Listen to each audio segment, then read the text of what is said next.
can you tell by your notes when the report was actually finalized? Like when, because I'm sure you didn't write it on the 23rd. I would have either dictated it or started typing it out. Generally, I dictate that same day. Okay, and then, like for instance, if law enforcement said, well, okay, we want to come pick up the report, when would that finished copy that you would give to a qualified agency, when would that have been completed in this case, if you know? I don't have the final completion date of the autopsy, but I'll say generally by the standards of our institution, we'll generally have 90% of our cases completed by 90 days. This was probably completed within a few months, but I don't have the exact date. Okay, so if I said October 6th, would that be, I guess, that would be kind of within your 90 days from June 23rd? Might be a little over, but it's around that time frame. June, July, August, September. Okay, yeah, little over, but close. Maybe a week or two later. Okay, so, and the reason I ask is because it says on your report, it says Detective Juarez is present for a portion of the examination, right? Yes. Okay, and Detective Juarez would be a person that is a detective with the San Antonio Police Department. Yes. Now, is there a way to No, but I can tell you generally how it would go. Okay. Law enforcement will frequently come to autopsies if it's a gunshot wound death, and they will request to come, and we will complete the external examination. So once the body has been cleaned, we've identified the wounds, and we're ready to do the internal examination, is when law enforcement will be allowed in. Then I can describe my findings, and generally they leave before the completion of the autopsy. Sure, and so because once you've described your findings, that's the relevant part for them, and then there's other things that you have to do, as far as making sure that the body is, sewn back and things are put away and all those things that they might not say to watch all that, right? Correct. Okay.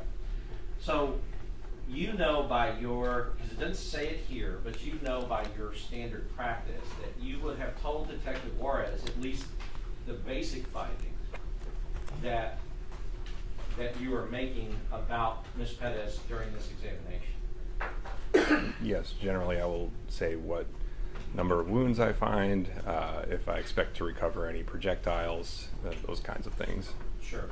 And just so that we know, because we saw that injury to the back, and I know that you explained it, but that injury to the back where we can basically see where the bullet was lodged, that was an incision that you made yourself into the body. You agree with that? Correct. The skin of the back was intact. Okay.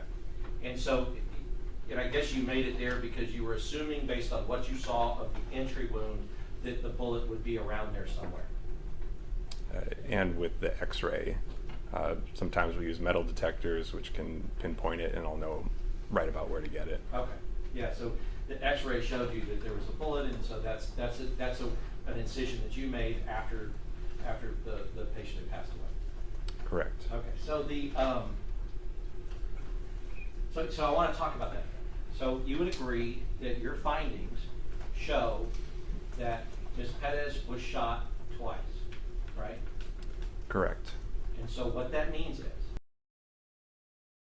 her twice, or two people could have shot her once, right? Correct. Right. But you would say that it is impossible that three people shot her once, based on your findings. Correct. Right. There's no way that three people shot this person one time. In any possibility that you can think of as a medical examiner, based upon the evidence that you saw that she had only been shot twice. Correct. I only identified 2 gunshot wounds. Right. So, and that would have been something you would have told Detective Juarez at, 10:45 or 11:45, or I guess whenever. How long does an autopsy typically take? Each case is different. I would expect an autopsy like this to last several hours. So probably be done before noon. Okay. So, and that would have been something you would have told Detective Juarez before noon? I don't recall specifically what I told him, but generally, yes, I will say there are this many wounds. Right. There's 2 gunshots, which means, I think to anybody that can understand it, 1 person shot her twice, or 2 people shot her once, but there's no way 3 people shot her once, right? Correct. Okay. And so, if they went and said that 3 later and did an arrest warrant and said that 3 people shot her once, medically you would say that's impossible. Wouldn't you? I would say that yes, there are only 2 gunshot wounds on the body. If each of those 3 individuals were to strike the body, I would have 3 gunshot wounds. That's right. And if they arrested one of them for murder for shooting her, you would know, based on Detective Juarez being there, that you had already informed them that there's only, if you followed your normal practices, that there was only 2 gunshots, right?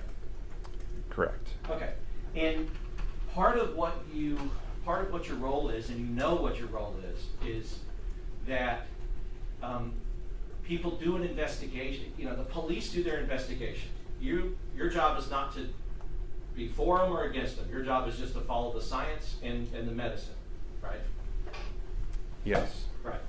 And so, you know, though, that law enforcement agencies, when they're doing investigations, rely many times on your findings that you're making about what happened here, as far as how she died and what caused her death. Right. Oftentimes. That's right. And sometimes people on the defense also rely on your findings, and in determining what happened and whether or not a person did something or did not do something, or whether or not, or basically the same thing, how a person died. Right. And we rely on it. Yes. And judges rely on that. Right. Yes. And so what I just want to point out that your job intersects. You are not an advocate, and you are a scientist. You're a doctor, and you are a doctor who is doing a good job, as I believe you did in this case. But your job intersects with the legal community quite often. You agree with that? We interact with the legal community and law enforcement regularly. Yes. Right. And so, and my point being is that you have seen it where law enforcement does a thorough investigation. And part of their thorough investigation is coming to you and making sure, let's say even in October, whenever your final report is done, making sure what your actual findings are before they act, right? You've seen them do that. I don't usually follow up and see what law enforcement does with it.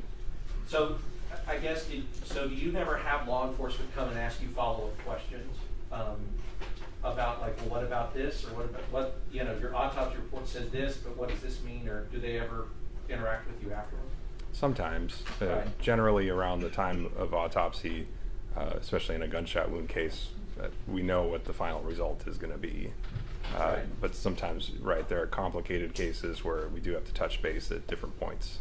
Sure. And even sometimes with gunshot wounds, to determine suicide and homicide, right? Like that can present some complications that may need follow-up. You agree with that? Yes. And so, and obviously that's not an issue in this case, and it is pretty clear. And I think everybody understood.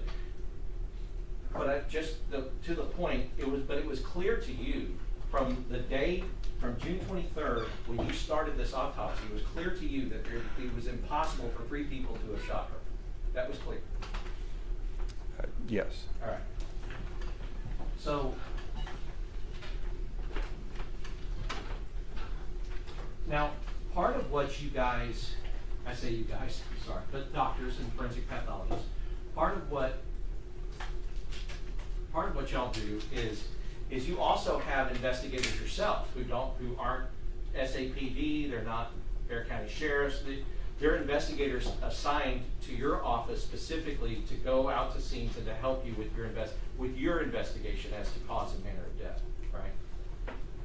Yes. And so what that would be, what that looks like is that your investigator will go out, like kind of as your eyes and ears, in anybody in your position, they will go out to try to get an idea of the layout of the scene, because that can be important to you when you're making your determination.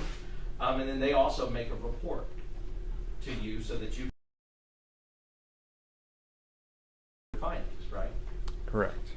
And in this case, there was an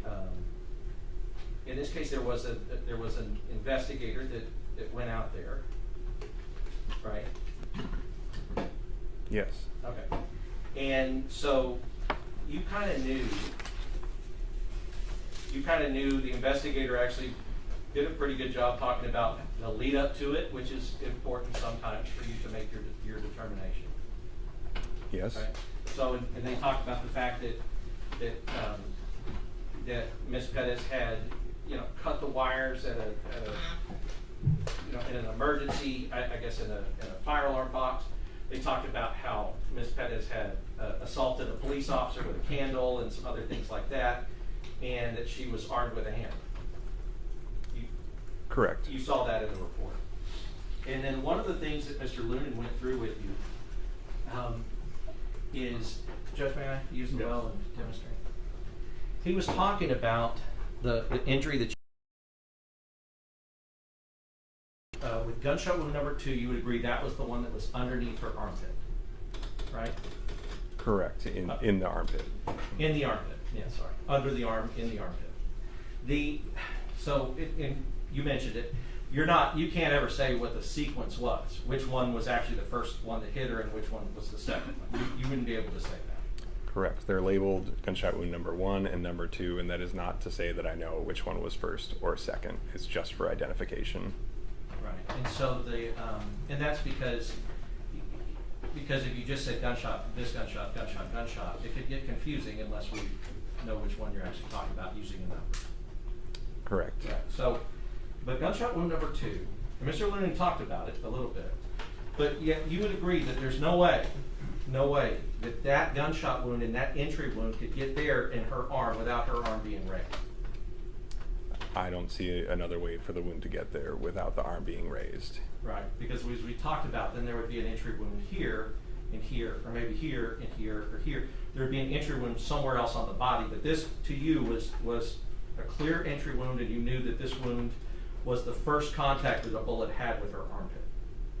Yes. Okay, so what that suggests, and the evidence in this case has shown that she was running at the officers with a hammer. What that would suggest is her arm would have to be high enough to get a bullet into that armpit, right? Yes. And you would agree that running at somebody with a hammer like this, that's an aggressive gesture. You agree this is aggressive? I don't usually make determinations on what's aggressive or not. I'm just asking on a human level, as a human being. You agree that somebody running at somebody like this with a hammer is aggressive? That could be perceived as aggressive. Yes. Because as a doctor, now let's go back to put your doctor hat on. As a doctor, if I come down on somebody's head with that, that's the skull fracture that you're talking about. Could happen. It could happen. Right. And if I come through with somebody's face like that, and I come through like that and hit them in the face, that is, the injuries here to the eye, to the cheek, the bleeding that could cause serious bodily injury or death, right? That could happen, yes. And this other end of the hammer, if I take that other end of the hammer and I put it into their eye, I can take their eye out with it, right? Potentially, yes. Right. But what we know is that at one point where the patient was shot, she had her arm raised over her head, and we know now that she had a hammer in it. And I'm standing here kind of like a step. It would have to have been raised high. It couldn't have been raised like here, right? Because if it's raised at like a half level, you would still have the same problem with the armpit, right? Right, there would have to be a clear line of sight to that entry. And her arm would have had to have been high over her head to be able to have the bullet go through there because you didn't notice any like crease marks on either side of her armpit, did you? When you say crease marks? Any evidence that the bullet had kind of like followed into a crease here, and that's how that injury happened up there. I see. Right, there were no like grazing type wounds leading up to that entry. What there was is some abrasion and contusion on the front side of that armpit where the skin would have touched against each other. Right, and those abrasions and contusions could be like you've heard like pseudo stippling, I guess, if it goes through some other object and that object ends up causing problems. I mean, would it be something like that? I wouldn't say it's like pseudo stippling, but it's just the skin expands in the area of the gunshot wound, and if there's another skin surface, it can hit against it. Got it. So, and if it does do that, it can cause those types of abrasions. But and what I mean and what we're kind of talking about with the crease is if and I'm holding my fingers up, if that's the armpit here, and the arm was down and a bullet comes through, it would cause an injury here or here before it got into the armpit. And that would kind of tell you that the skin was kind of, you know, close down or close together, and the bullet just rode up the skin, and that's how it entered in without making an entry wound on any part here. Does that make sense? Right, that could happen. Right. Bullet flies through and it would crease and crease, but you saw no evidence of that. I did not. So the evidence you saw is the bullet is going right into an armpit, pretty much, you know, straight on, without hitting any other part of the body. Correct. I did not see another part of the body that was hit prior to that entry wound. And in that injury, you know, just by body mechanics, that the arm would have to be like almost completely raised. How's the answer? I don't think this one has. Overruled. It would have to be almost completely raised to cause that injury without causing any other visible injury to the body. It would have to be raised. I don't think it has to be vertical. But close. Close enough that, because it's up in here, so it'd have to be close enough, like here, can't get there. It'd have to be close enough to be exposed to the person shooting, right? High enough. Correct. I can't give an exact measurement of that, but yes. Sure.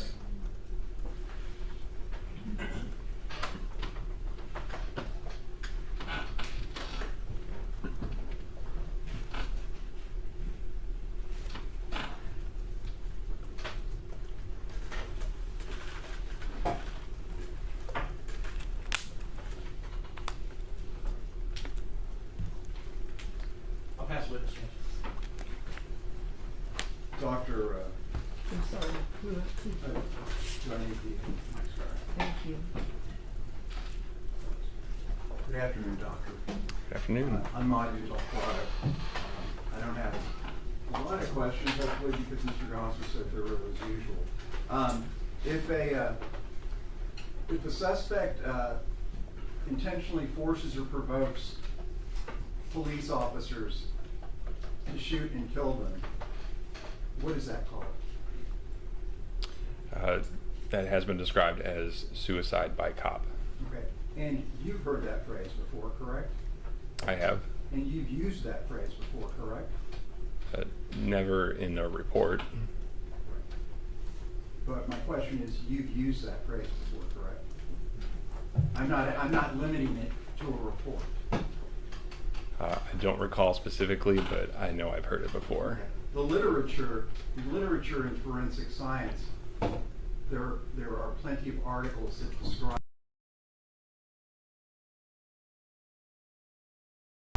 I don't know that I'm aware of peer-reviewed articles that mention it. There very well may be. Are you a member of the National Association of Medical Examiners? I am. Okay. Are you aware that in 2020 they published a report specifically, among other things, addressing suicide by cop? I'm aware of the manner of death guidelines. I'm not sure if that's what you're referring to. Well, let me ask you, let me just give you an example. If somebody, for example, walks out in front of a train, okay, and gets killed, the mechanism of death is the train, okay? But we'd really be concerned with the intent of the person who was killed, wouldn't we? In a train death, yes, we will try to figure out why the person is there and if there are any intentions to hurt themselves. Area of medicine, it's called what, medical legal, so it's sort of a combination of the medical and the legal, is that correct? Yes. Okay, I mean, and that's kind of what forensic medicine is. It's the same thing. It's that melding or bringing together, correct? I suppose so. Okay. And have you watched or been shown the videos of the body cams in this particular case? I have seen body cam footage from this case, yes. Okay. And just to start off, with Mr. Goss, his demonstration, you've seen then, have they shown you every charge that Ms. Perez engaged in with the hammer? Do you remember how many, and by charge I mean her charging at police officers at a window or at a door? How many of those did you see? I don't recall a number. Okay. But you did see her charging, and you know what I mean by charging, right? Running with the hammer raised. Do you recall that? I do recall seeing that. Okay. And that motion, that dynamic motion, is consistent with what Mr. Goss was asking you about. That's consistent with, that's why that bullet hole ended up under her right armpit, correct? Correct. That positioning is. Okay. Now, if I were to tell you that there's evidence in this case, and it sounds like you may be aware of a lot of it, Ms. Perez cuts the fire alarm system to her building, okay? And then she describes herself as being schizophrenic, but she's not taking her medication. And then she denies that she's really schizophrenic. And that in and of itself is a medical condition, isn't it? Are you aware of what, I can't pronounce the word agnos. It's where you're denying that you have the mental condition. I do not know that she has schizophrenia. It was reported to me, and I'm not aware of what she said about that diagnosis. Okay, well, let's assume hypothetically, since you're an expert, that she told the people at the scene, because it's on the body cameras, that she was schizophrenic and that she was not taking her medication, and among other things, making, that she owned the building, that the FBI was listening to her, that she was a member of a cartel, things along those, Elvis's daughter, okay? And she flees from the police and goes into her apartment. And in their attempt, after hot pursuit, after chasing her, after that escape into her apartment, a police officer tries to go into the window to arrest her for committing these crimes, that she comes at him with a hammer. And she barely misses him. Okay. Now, he pulls. Is there a question in here? Yes, it's a hypothetical. If you're losing me, a compound question. Okay, let's get to the question. okay. If you're losing me, let me know, doctor. The police officer pulls a weapon. Actually, more than one police officer pulls a weapon, points it at her, and says, "You're going to get shot." And she says, "Shoot me." What might that indicate to you if you're trying to determine somebody's intent, if the phenomenon of suicide by cop may be present? I would say someone's intent, I can't ever truly know. And it'd be important to say, when we talk about the phrase suicide by cop, that the National Association of Medical Examiners published the manner of death guidelines. And these are guidelines on how medical examiners can handle cases.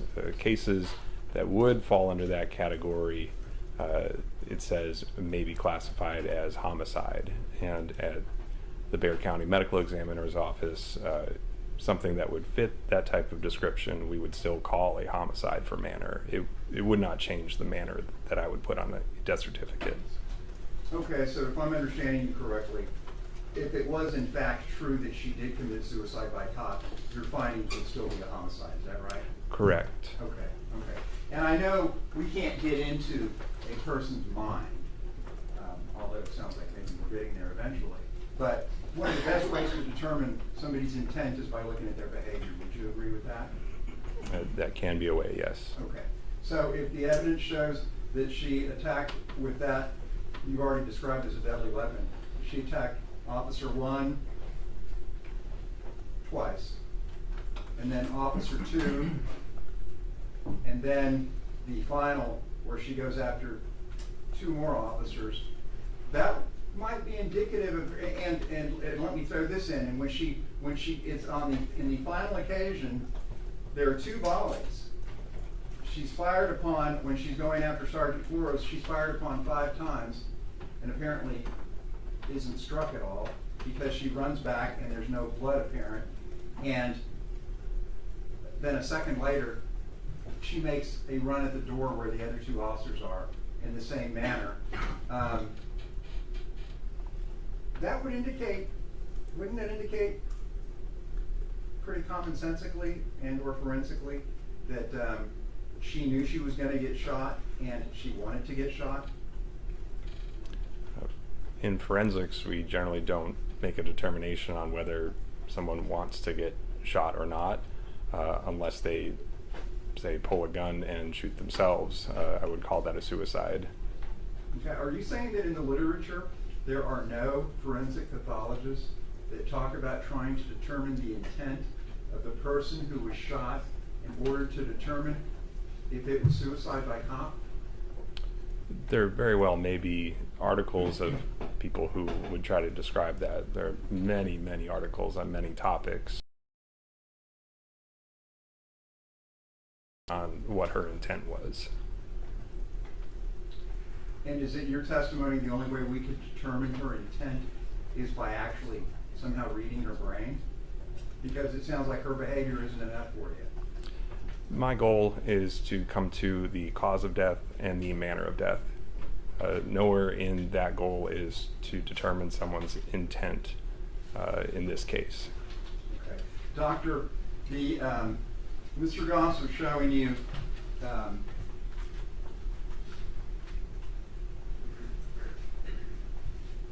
this is the exhibit, this is the That's not the evidence. Okay.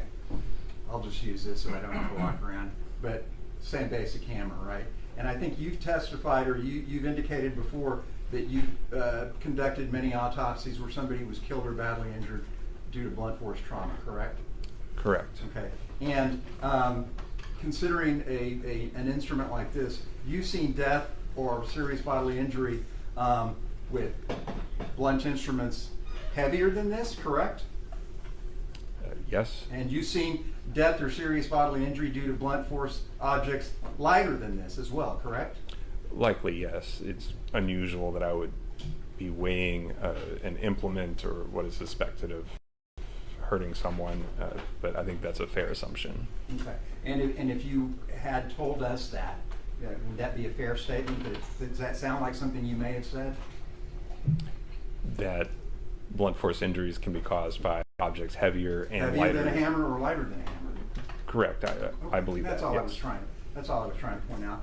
But definitely we know that with this deadly weapon, striking somebody could cause death or serious bodily injury, correct? It could. Okay. And can you tell the members of the jury, because we're using serious bodily injury a lot, and for the purposes of a homicide or a murder prosecution, it's that they intended to cause death or serious bodily injury. What's the definition that we use for serious bodily injury? Serious bodily injury would be impairment. It could be something that's disfiguring, things that would require surgery, along those lines.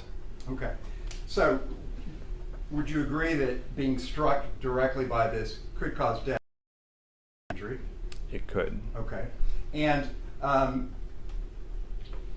if this were hurled, if this were thrown, okay, a distance of, say, 3 to 5 feet at a human being, that could cause death or serious bodily injury, correct? Potentially, yes, depending on how strong the arm is that's throwing it, what's in between, those kinds of things. Okay. And in this particular case, you're aware that Ms. Perez had already thrown a heavy object like this through that window and accurately struck her target by hitting a police officer. Is that correct? Yes. Okay. So you're aware that her aim with a blunt object is pretty good, correct? I don't know if I make judgments on aim from one throw. Okay. Now, you said you're not sure about if you've ever seen a murder case with a hammer. Dr. William McLean, he used to work in your office, correct? Correct. Okay. Did the same job you did, right? Correct. Did you know him and talk to him? He was a colleague of yours, right? I did know him, but I don't believe he was there when I started working at the medical examiner's office. Okay, well, but you knew it. Correct. Right. There was a high-profile case tried this year, the Tamika Laws case, where a woman used a hammer and beat her grandmother to death in the face. Were you aware of that case? No. Okay, even though it involved your office and it involved the use of a hammer, you were not familiar with that case?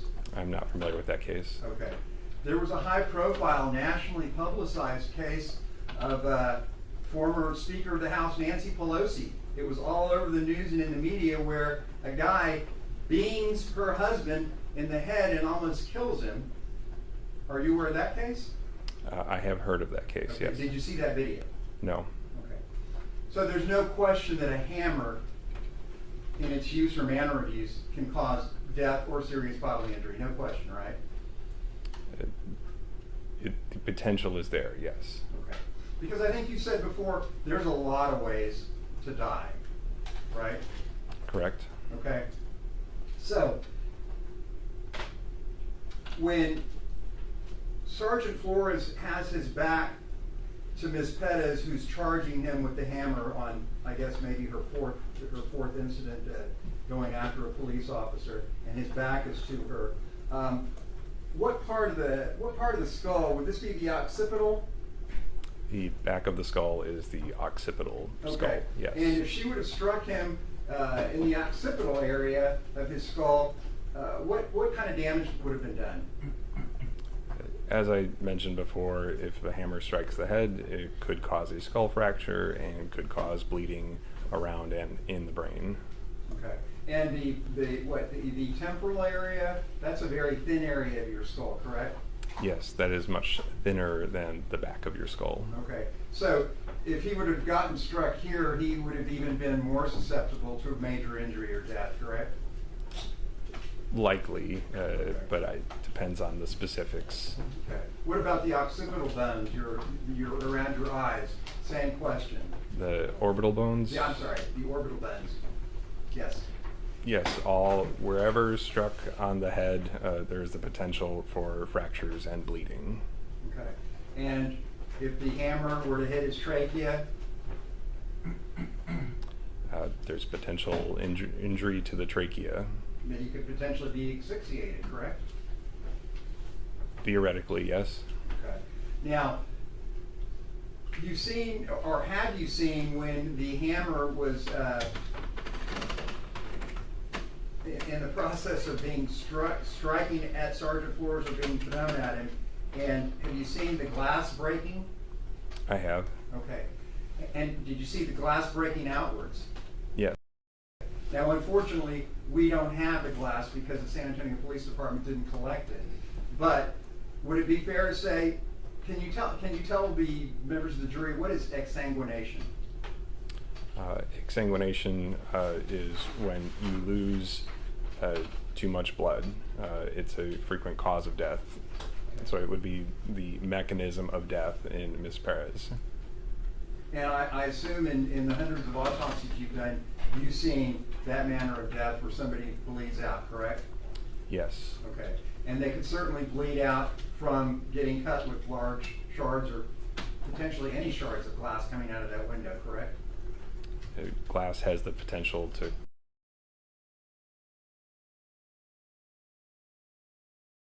it has the potential to what? Lacerate some arteries? potentially, yes. Okay, so if it cut or lacerated, what is this here in your neck, your carotid? The carotid does run in your neck. It's pretty deep in your neck. Okay, if that were lacerated, could that be injury? Yes, Okay. if somehow the glass penetrated that deep, yes. Okay, what about, where's the femoral artery? That's in the thigh. Okay, if any glass would have cut or lacerated his femoral artery, what could have been the consequences? If the glass were traveling fast enough to go through clothing and to go deep enough into the skin to cut that vessel, that is a large blood vessel that would bleed. Would it be fair to say, and I'm not a physicist, obviously, but if somebody's running, they're charging, and they're using the hammer like that, their that is a certain amount of force that's projecting the glass outwards, correct? Yes. Okay, so I mean, the glass is flying to where it would be capable of severely cutting or lacerating somebody who's just 2 or 3 feet away, correct? Potentially. Okay. Now, what's the artery, your major artery in like your forearm? What is that, the brachial?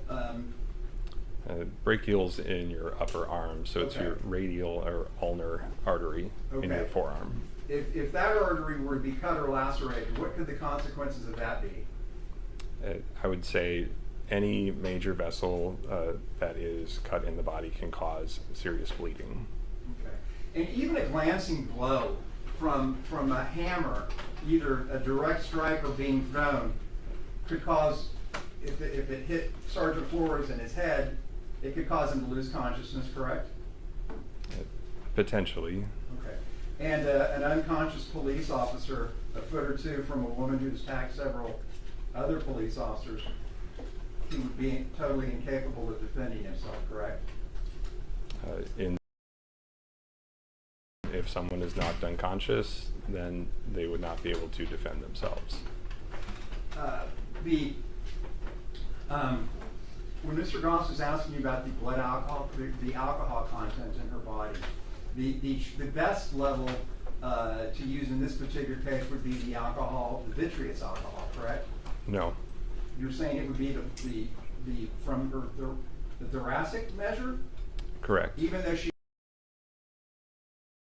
The blood loss wouldn't change the concentration of alcohol in the blood that remains in the body. Okay, you're saying the literature is consistent with what you just said, that a major loss of blood would have no impact on the alcohol measurement from her blood? I'm not sure what paper or literature you're referring to, but in a case like this where the blood loss is very rapid, the alcohol level in other parts of the body would be a good representation of what she had at the time of death. Well, when you say other parts of the body, the vitreous was other parts of her body. Correct, but we're talking about blood alcohol concentration, and when we talk about a legal limit, we are talking about blood alcohol concentration. Can you tell this jury with any scientific degree of certainty what her blood alcohol content was at the moment of her death? The best measurement of the blood alcohol concentration at her death would be what was in her blood. And what does the AMA say everybody loses the normal use of their mental or physical faculties at what level of blood alcohol concentration? I do not know what the answer to that is. Okay. Would 0.05, does that sound familiar? I would say that alcohol affects people differently. It causes some people to get excited, some to start moving more slowly and get depressed. There are some people who drink alcohol all the time and can have a very high level of alcohol and still show no clinical impairment, even though their blood alcohol level would be far in excess of the legal limit of intoxication. Okay.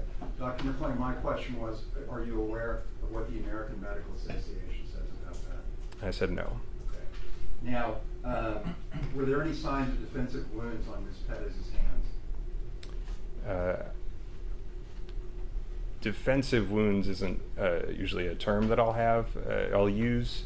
I would say the only wound that was on her hand was a small abrasion on her right hand. I believe we looked at a picture at it earlier. Okay, but you know what I mean by defensive wounds, correct? Defensive type wounds Correct, could right. be wounds on the hands that could be sustained when being attacked or assaulted by another individual. Right, like maybe somebody knows I've just been fired on, I may be fired on again. Maybe they run away because they don't want that to happen, or maybe they put their hands up in front of their face because they see they're running into potential gunfire. That could be an instance of, maybe you see some instance of defensive wounds on somebody's hands or arms, correct? Correct. Generally, we'll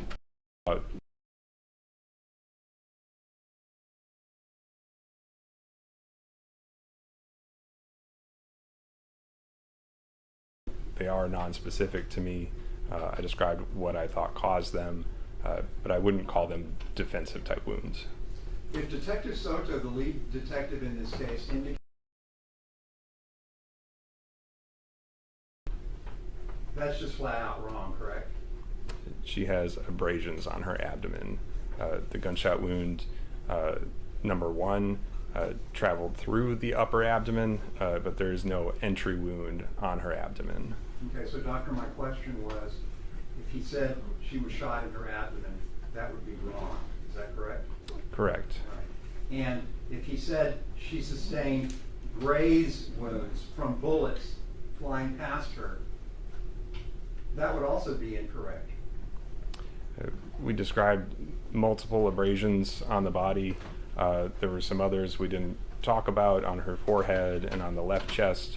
When I looked at them, they look like non-specific abrasions. I don't think that they're graze wounds. It's not impossible that they are graze wounds, but I don't believe they are.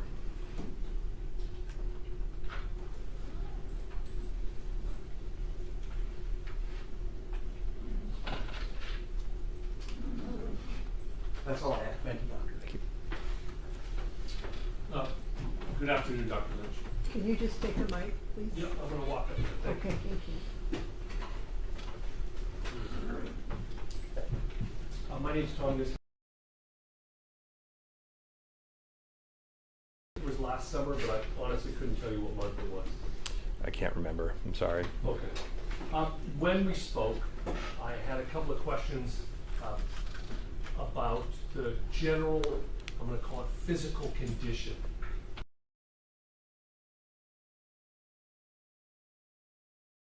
You know, in her body, in her muscles, in her joints, it like didn't work anymore, you know, like my knee doesn't work anymore kind of thing.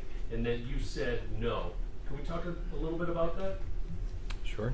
Okay, so you found that she was not malnourished, Correct.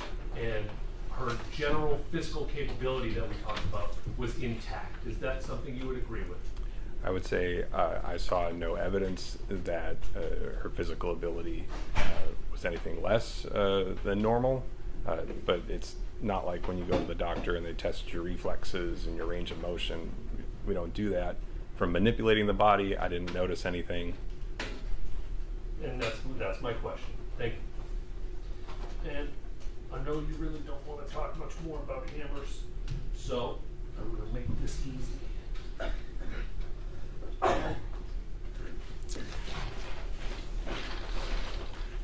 All the questions you've been asked about hammers and what hammers can do, I'm now going to show you states 154. Are all your answers to all those hammer questions the same for states 154A? Its capability, its potential, etc.? That is a hammer, so yes, I think a hammer has the potential to cause injury. Okay. I want to make sure the jury knows that all those answers apply to this hammer. Yes, it applies to that hammer as well. Thank you.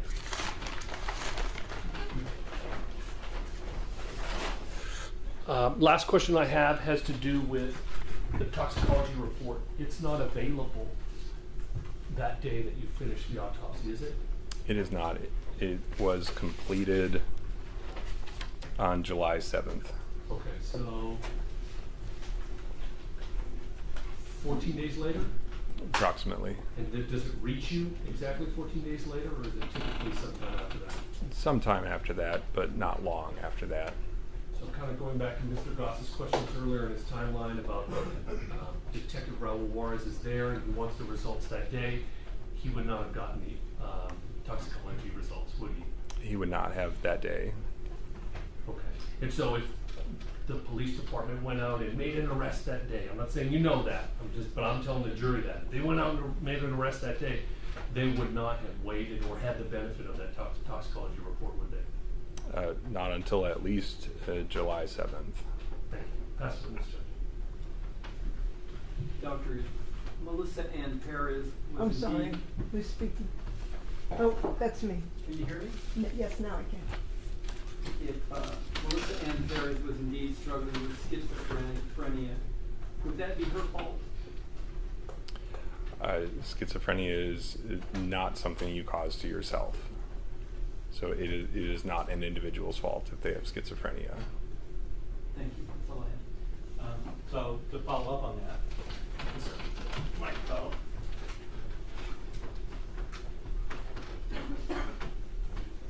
To follow up on that though, you know as a doctor, schizophrenia can be controlled with medication, right?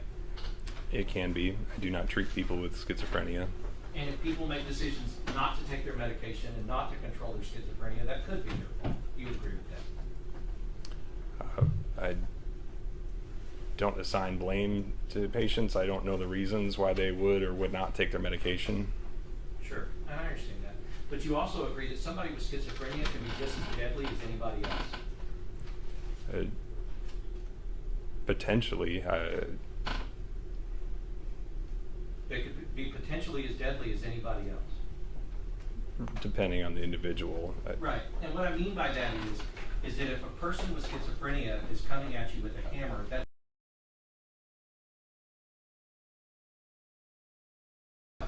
happen to have schizophrenia. I guess I don't have an opinion on people's medical conditions as it relates to whether one can defend themselves or not. Well, I guess what I know, but the state asked you about it, and so if somebody has schizophrenia, they can still be violent. You would agree with that? It can be. Right. And a person doesn't have to become a victim because the person who is coming at them and being violent happens to have schizophrenia. That doesn't make the person have to go, okay, just hit me in the face because you have a mental illness. You would agree with that? Yeah, I would say I don't make the judgments on when force is justifiable. I'm not asking you to. What I'm asking you really to do is to say that you have a right not to be a victim from anybody, including somebody with mental illness. You would agree with that? I don't think mental illness plays a role in this, in that setting. Exactly. Because really, the only thing that plays a role is what is this person doing, and what is these other people having to respond to, right? That's the only determination. And I don't make a determination on that. And you don't. That's right. So I'm not asking you to make the determination. I'm just saying that we can agree that that's the determination, and the mental illness doesn't have anything to do with that, right? As you say. Again, I don't have an opinion on whether force was justified or not. I'm not asking you to make that opinion, right? Because we have other people that are going to talk about that. But he asked you the question. The fact that she has schizophrenia, that's not any of these officers' fault either, is it? I don't know that she has schizophrenia. It was reported to me. Right. So, and if that report were true, and you said, no, it's not her fault because you're born with it, but it's not any of their fault either, is it? Right. Someone does not give someone else schizophrenia. Right. And they have to respond, regardless of mental health or intoxication, they have to respond to what is happening at the time. Taking out mental health and anything else. You agree with that? Again, I don't have an opinion on whether there should be a response or not. They have to respond or not respond at the time. Do you see what I mean? They can respond or not respond at the time, but the mental health status of a person, it doesn't matter. That's not a part of the calculation. That's all I'm saying. I'm not asking you to justify anything or not justify. I'm saying that, and they asked the question, I don't know why, but what I'm saying is that, as you said, a person's mental health and their mental health at the time, that doesn't matter if they're being dangerous to that calculation. You would agree to that? You're asking me to make that calculation, which... No, I'm not. I'm not. I'm saying it doesn't matter to the calculation, not to make the calculation. I'm saying it's irrelevant to the calculation, and you would agree with that? I'm saying I have no experience in making that calculation or what goes into it. Okay. A person with schizophrenia can burn your house down, and your house is just as burned down as somebody without schizophrenia burning your house down. You would agree with that? Yes. Okay. A person with schizophrenia can shoot you in the face, and that your face is shot just as much as it is with a person without schizophrenia. You agree with that? Yes. A person with schizophrenia can hit you in the head with a hammer, and your head is hit with a hammer just as bad and just as dangerously as a person without schizophrenia hitting you in the head with a hammer. You would agree with that? Right. I'm saying it doesn't play into a calculation of. And that's my point. I'll pass it away. Doctor, a deadly weapon like a hammer doesn't know whether it's being wielded by a completely sane, sober, non-aggressive, or somebody with schizophrenia, correct? The damage can be the same, no matter who's wielding it, if they're swinging it in a violent manner with bad intentions to hurt somebody, correct? Many different people can swing a hammer and hurt someone else, yes. Right. Thank you. No more questions. No questions, Judge, thank you. And he be excused. Yes, you're excused. If you don't mind gathering up the documents and leaving them up on the ledge for the court reporter.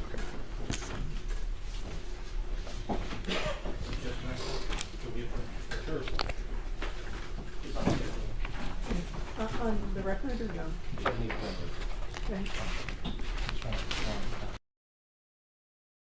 Right, got them. Those are my documents. Okay, thank you.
Everybody okay on the jury?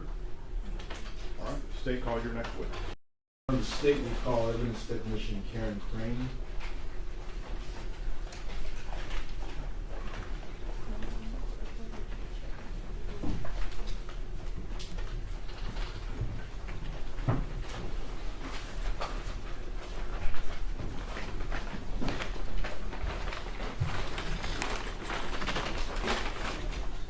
You have a seat today.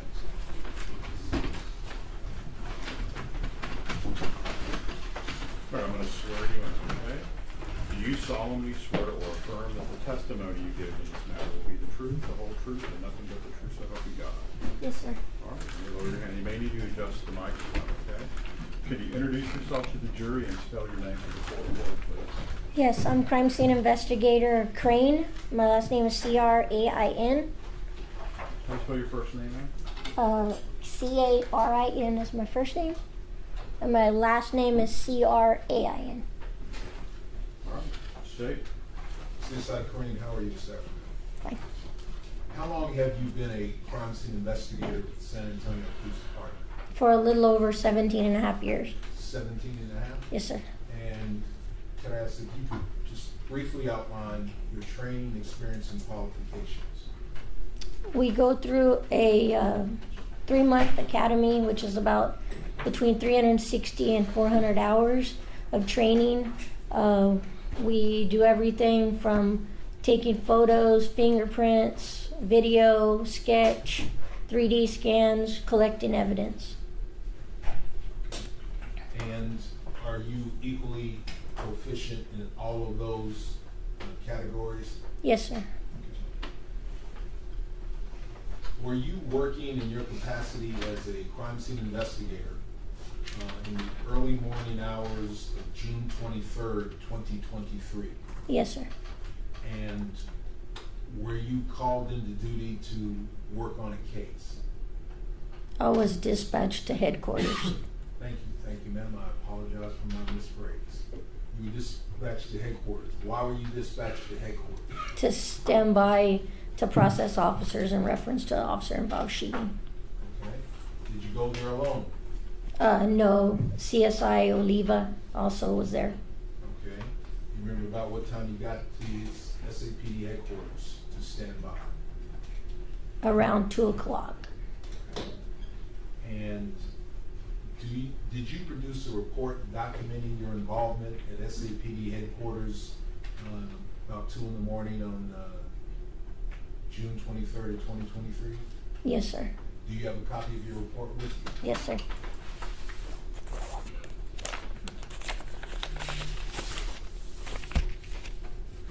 And, may I approach the witness, Your Honor? Yes.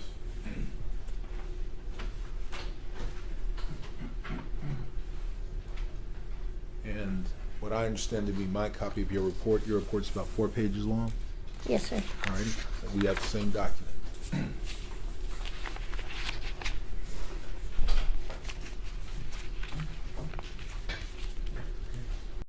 What did you and CSI Oliva do at the SAPD headquarters that morning? We stood by until the officers arrived, and then she photographed each officer, and I collected their weapons and counted the rounds that were in their weapon and the magazine. Okay. And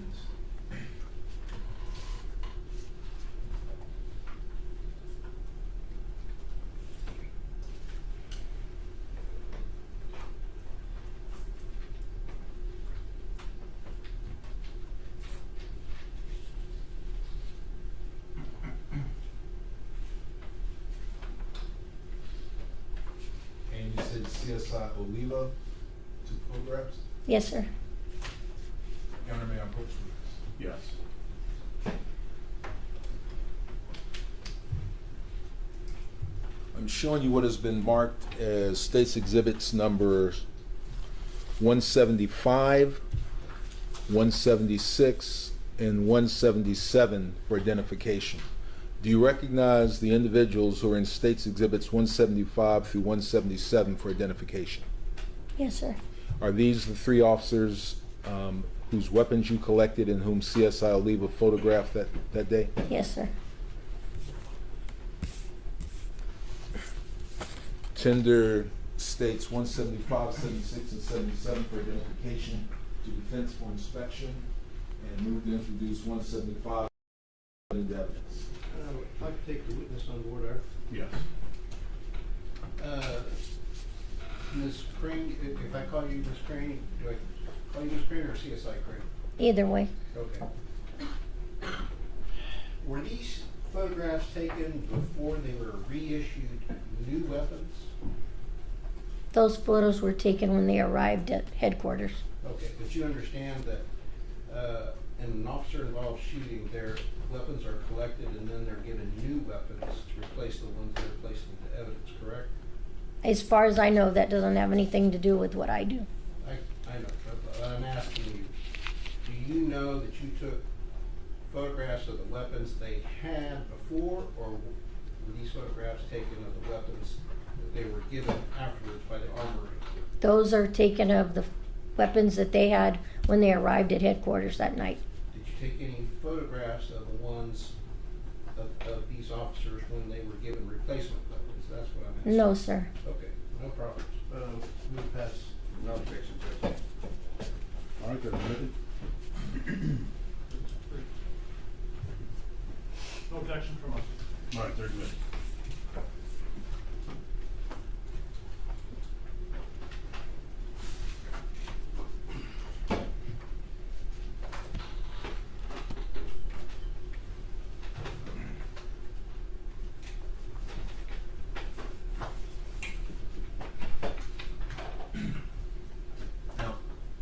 who was the first officer that you worked with? Whose was the first weapon you collected? Lobos.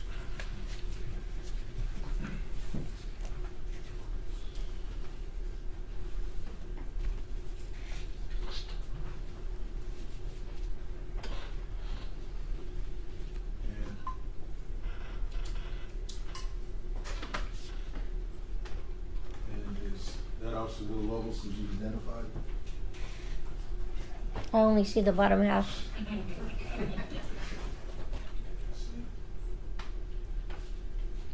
Yes, sir. And that's State's Exhibit number 175.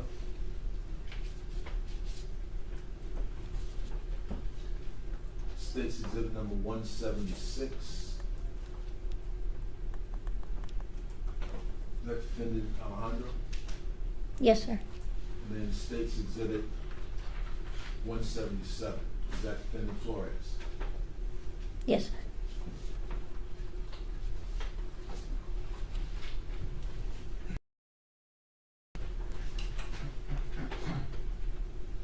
Now,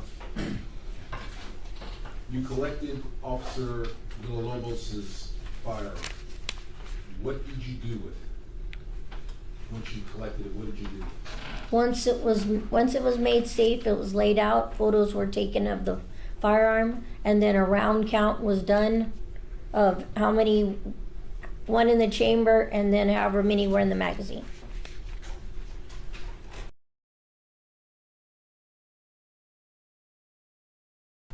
In determining, are you generally familiar with how SAPD officers start a tour of duty?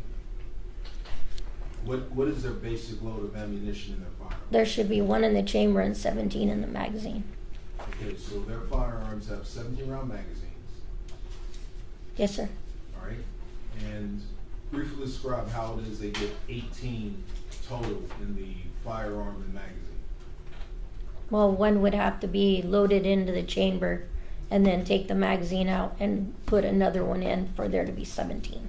Okay, so they put a 17-round mag in, chamber around, eject the magazine, replace that round, and then put 17 back into the weapon, correct?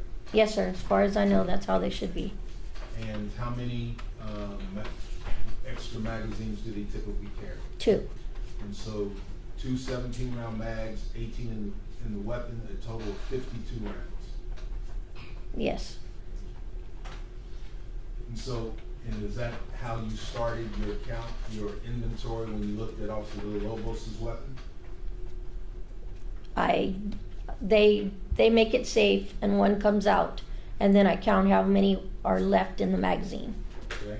And then the other magazines, they are counted separately after that, the firearm and that magazine is collected as evidence.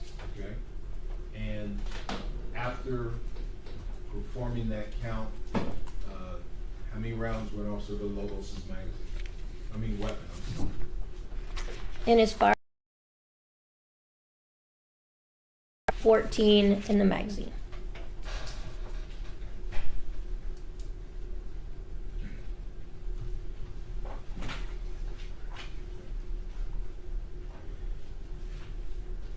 And now,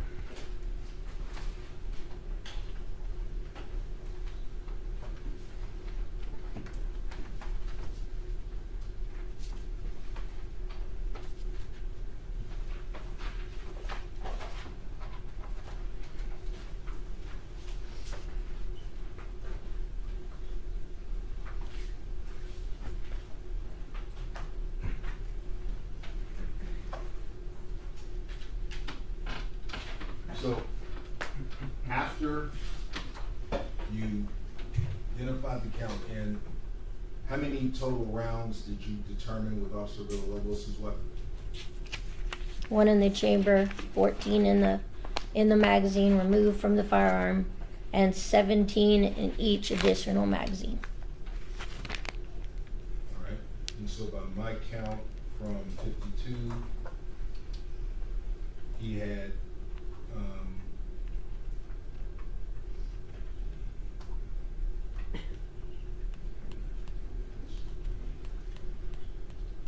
he had 49 rounds left. Is that what you counted? I don't count them that way.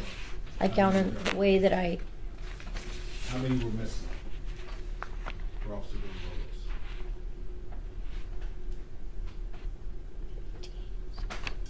3. 3.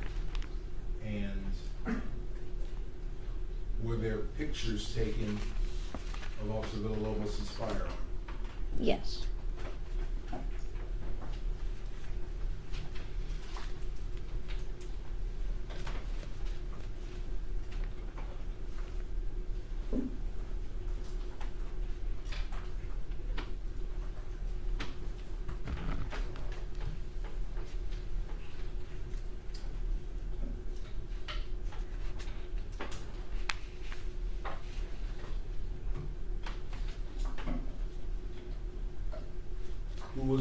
Whose was the next officer's weapon that you checked?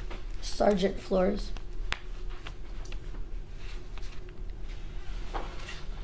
And did you follow the same process to count Sergeant Flores's? Yes. Okay. And how many rounds were missing from Sergeant Flores's weapon?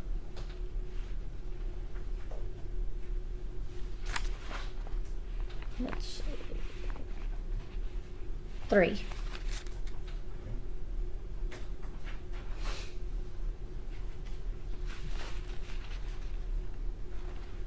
And then did you take pictures of Sergeant Flores's weapon? Yes, sir.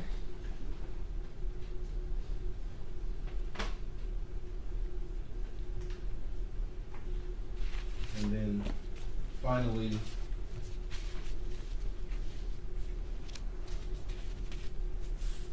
did you repeat that process again with Officer Alejandro's weapon? Yes. 1 in the chamber, 7 in the mag. And then the extra 2 had 17. And so he had how many rounds have been expended? 10. What do you do with that information once you determine the round count? And first off, besides yourself and CSI Oliva, who else is in the room when this process is happening? The homicide sergeant. You know who that was? Yes, it was Sergeant Whittaky. And he is observing and witnessing the counts and the photograph? And the Yes. As it's being done, then the information is being given to him. What do you do with the information once you determine the number of rounds that have been expended from each weapon? We contact the CSIs that are already out at the scene where it's occurred, And why is that information important to those CSIs? so that they know how many spent casings they need to locate.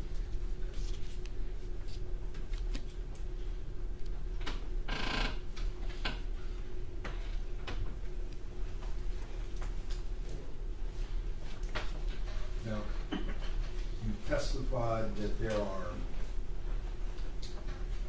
on your report, after you take photographs of the weapons, what are you specifically photographing on each weapon? Both sides of it and the serial number. Okay? And is that serial number a unique identifier to that weapon? Yes. Okay? Did you document the serial numbers of the weapons that were photographed on your report? Yes. Documented in the property sheet part of it. All right. Is that page 2 of your report? Yes. And what are the serial numbers that you've listed on page 2 of your report? The first one is just tell me what the number is. NMP 8375, NMR 3596, NMR 7965.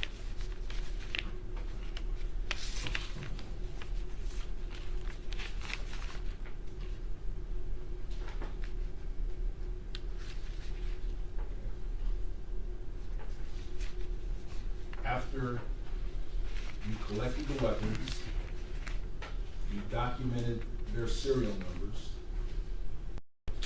what do you do next? Then after that, we download and do a round count of their extra magazines, and they're photographed. All right. And so the photograph first and the round counts, Yes. okay? Aside from taking the photographs that you all took of the officers, the round counts, how do you conduct the extra round counts? Just describe it briefly to me. The rounds would come in a box, an empty one. The rounds are counted out into that, and it's photographed to show how many were there. Okay, so that is also documented. Yes. After the process is over, what do you do with the extra magazines? They're returned to the officers. What do you do with the weapons after you have taken them and determined the number of expended shells?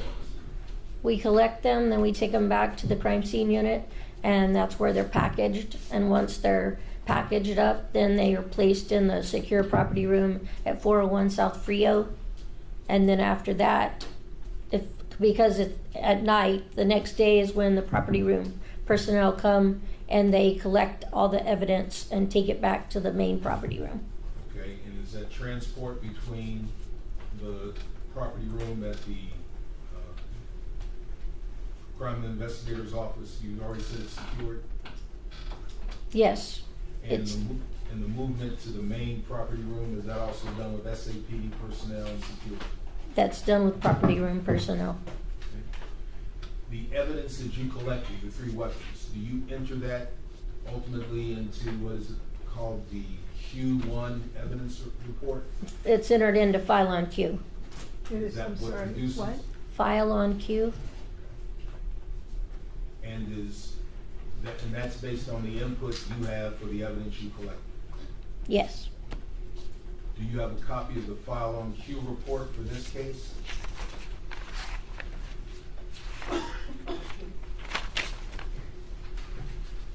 Not the whole page.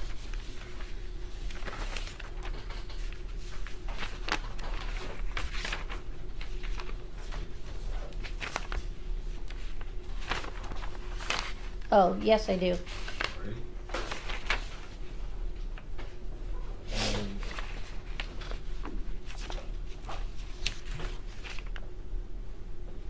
You have a total of 6 pages? I have a total of 4 pages with my report. I'm talking about the file on Q. No, I don't have that. I just have where it's attached to my report. Right? So those 3 serial numbers you identified.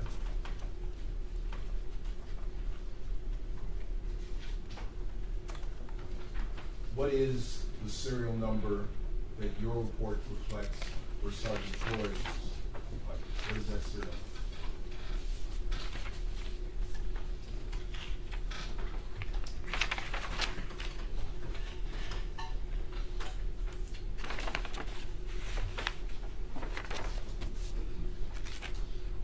NMP 8375.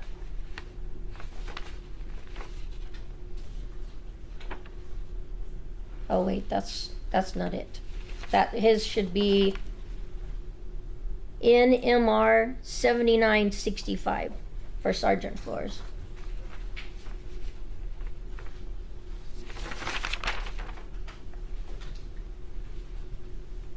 Which should be my E2. So that's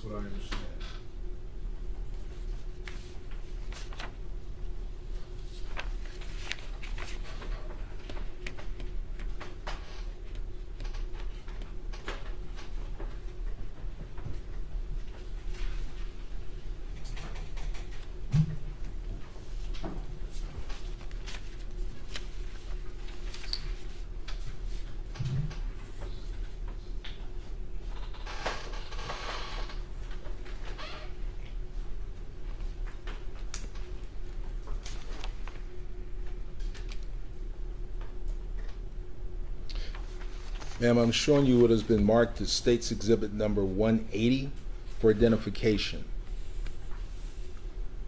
Can you tell me what State's 180 for identification is?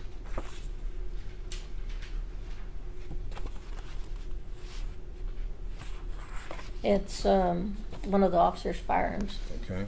Are you able to read the serial number that's in the picture? Not the whole thing. Yep. In the future, we need to bring a magnifying glass. For the record, Your Honor, I am tendering State's Exhibit number 1.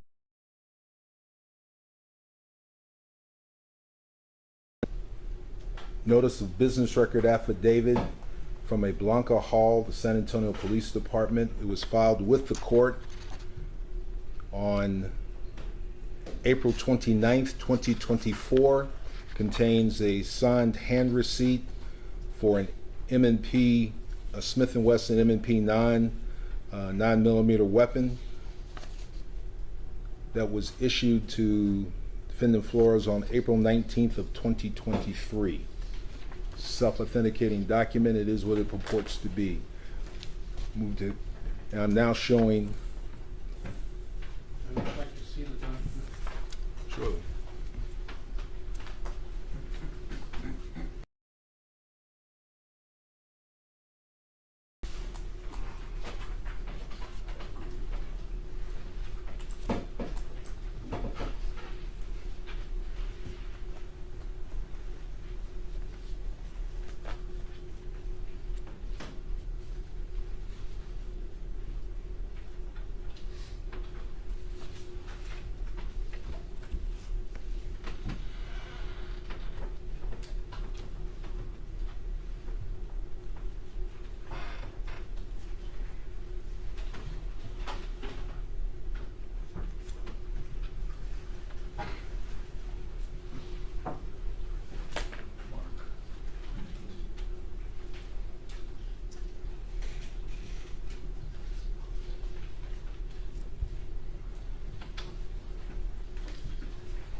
Here.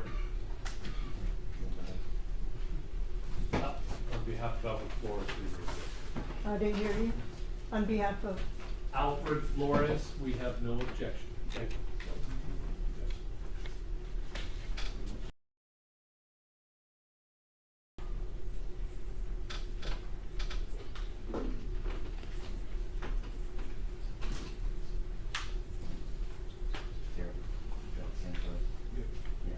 We have no objections to Villalobos, Joseph. He's, the stage represented to us is gonna be the same for Nathan Villalobos.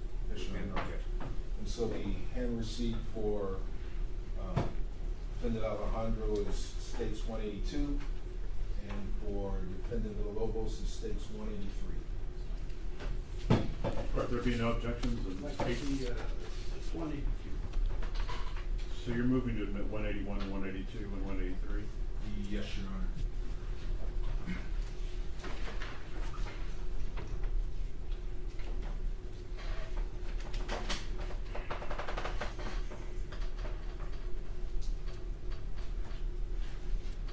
Well, Your Honor, the exception of the fact that the subscribe date could not have had this cause number on it. The 2023 CR 11510B. It's impossible for it to have the cause number in the original document if this was sworn on the 5th of December 2023. If they're agreeing to scratch that out, we have no objection. And for the record, Your Honor, it was the date on the document is approximately 5 days before indictment. It does have the judicial number that underlies the indicted cause number. And for comedy, I will scratch out.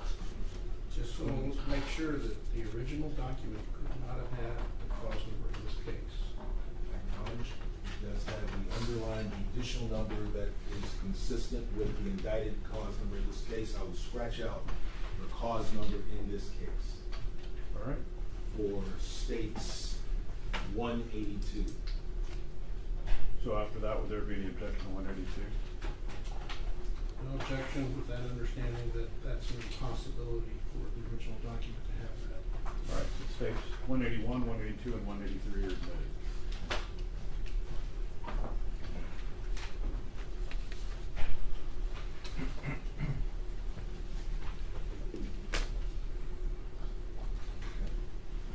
Hand me the marker, please.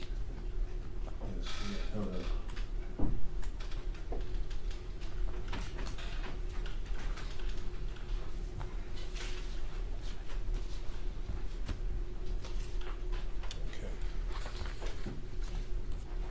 So, ma'am, from the evidence queue report, what was the serial number for Sergeant Flores' weapon?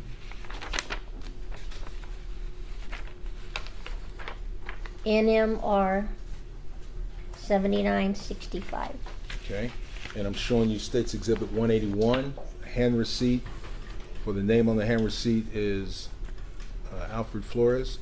And what is the serial number for the hand receipt signed by Alfred Flores? NMR 7965. And is that the same number that you took and photographed on June 23rd of 2023? CSI Oliva took all the photos. She took the photos, but you I collected was that there. weapon from Yes. Sergeant I'm Flores. sorry, I didn't hear you. I apologize. You took that serial number weapon from Officer Flores, Sergeant Flores, excuse me. Yes, sir.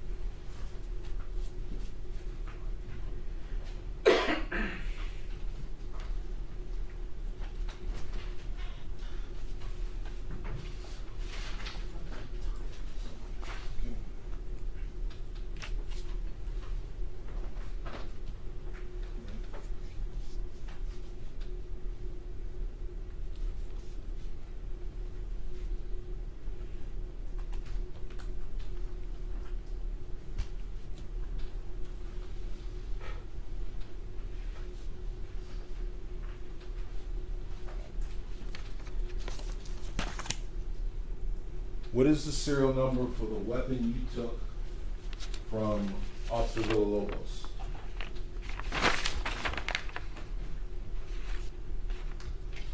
NMP 8375.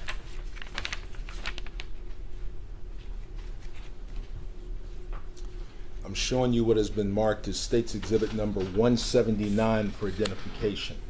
What is the serial number on States 179 for identification? Looks like it's NMR 8375. Okay. And would you check your Q report? Did you write NMR or NMP No, it says on mine NMP. for the serial number?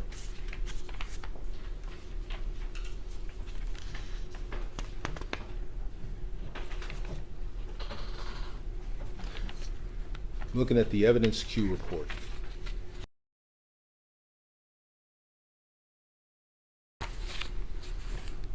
Officer Villalobos, what is that serial number? NMR 8375. Okay. And is that the same serial number that is on the hand receipt that is States 183?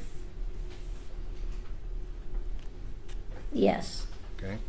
So the weapon you collected on June 23rd is a weapon that was hand signed for by Officer Villalobos earlier.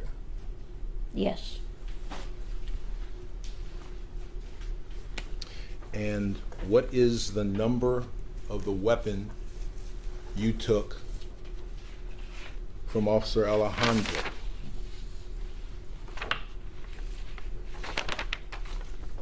Look at your evidence Q report.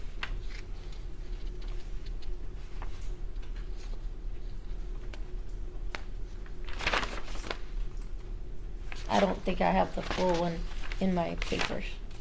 Okay.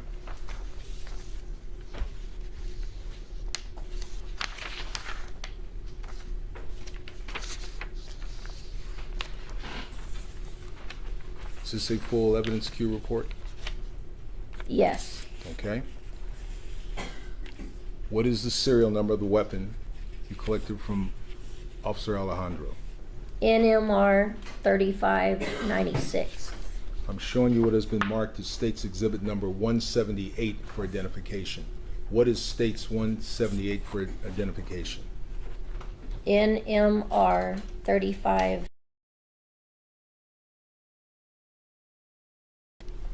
I can't read what the rest of it is. 3596 is what Okay. it looks like. And is that the same serial number on your evidence queue report? Yes. Okay. And I am showing you what has been admitted into evidence as State's 82, a hand receipt. What is the name of the officer there? Elazar Alejandro. And what is the serial number he signed for? NMR 3596. Okay.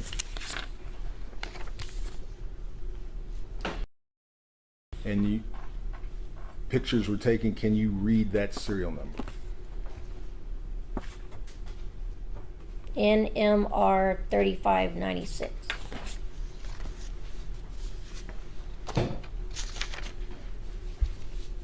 Move to introduce States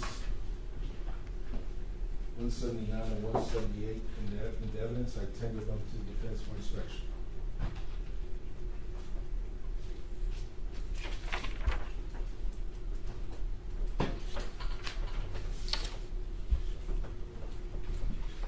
Objection, Judge. Now, Judge. Yes, and they're admitted. So I'm showing what is marked as State's Exhibit number 182, hand receipt for Officer Alejandro. Shows serial number 3596.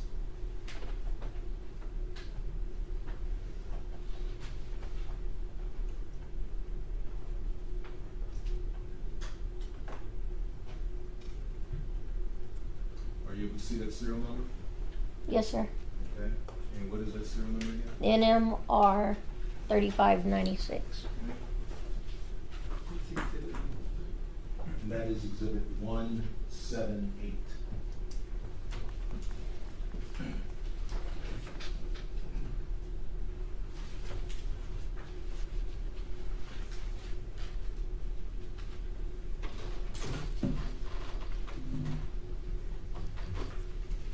The hand receipt for Defendant Villalobos states 183.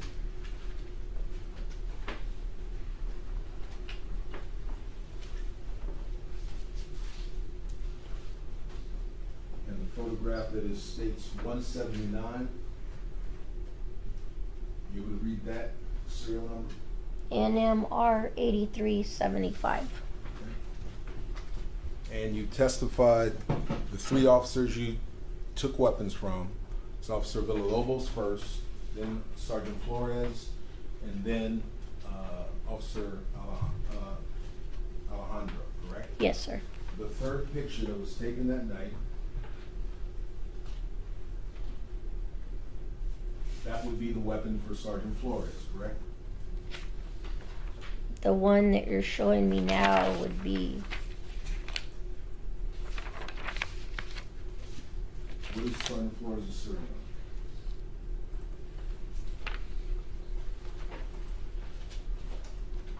NMR 7965.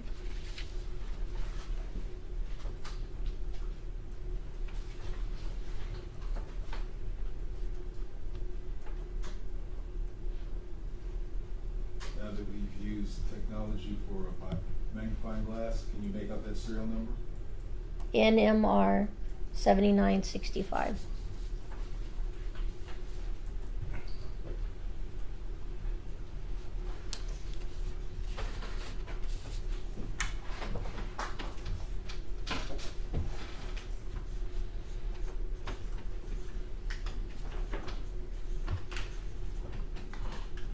And what is his serial number again? For Sergeant Flores?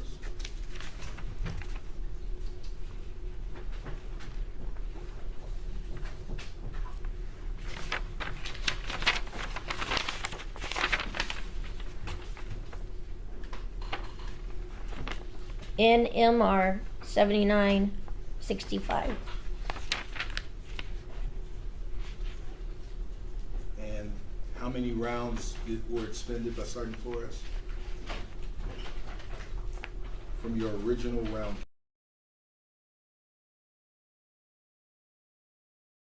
So he's missing 3.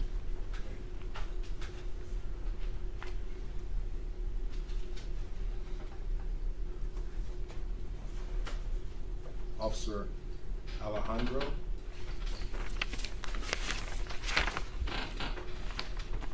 One in the chamber. And so he's missing how many? 10. And his serial number was what again?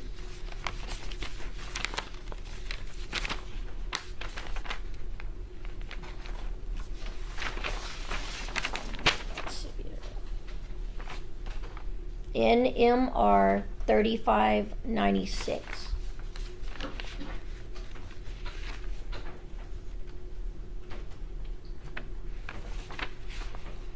And finally,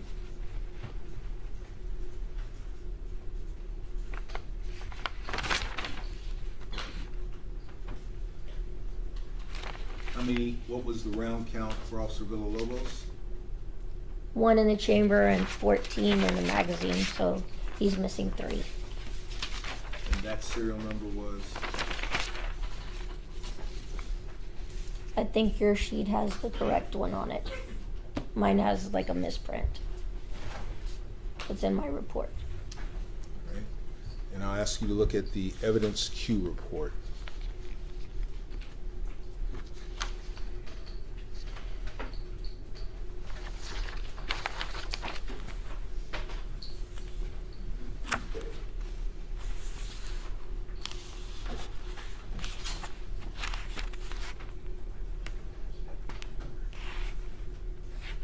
NMR 8375.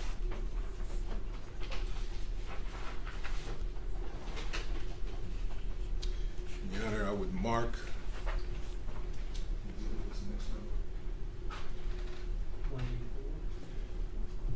Number 184 for demonstrative purposes. Okay.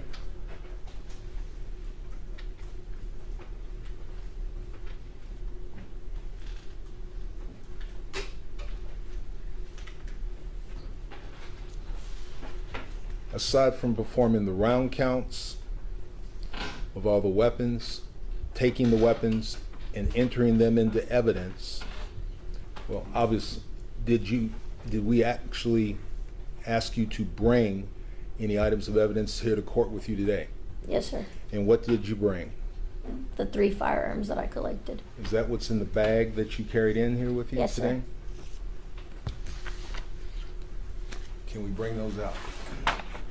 Do you have these scissors?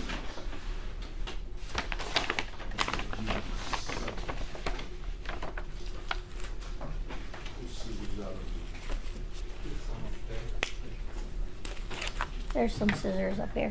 Okay, so let's look at the first thing you're going to pull out.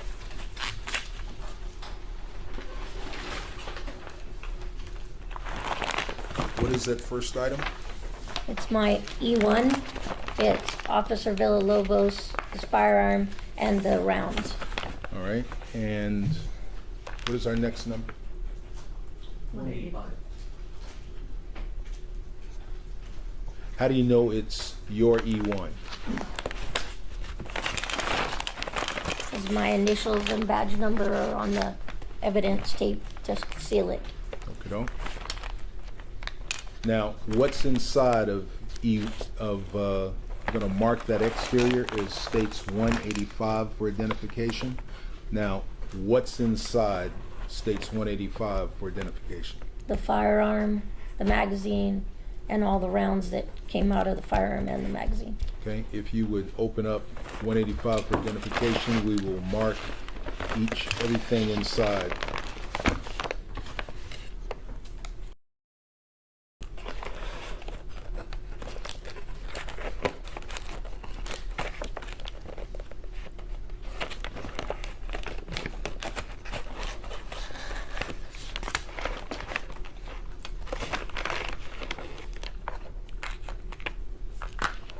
What's the first thing you pulled out? This must have been put in by the lab.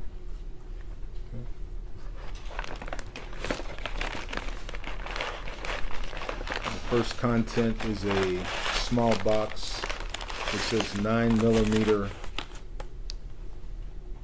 SR. Is that the serial number? What serial number do you read there? The serial number right here, Yes. NMR 8375. NMR 8375. So this goes with that weapon. So it's a small box. I'm going to label it 185A.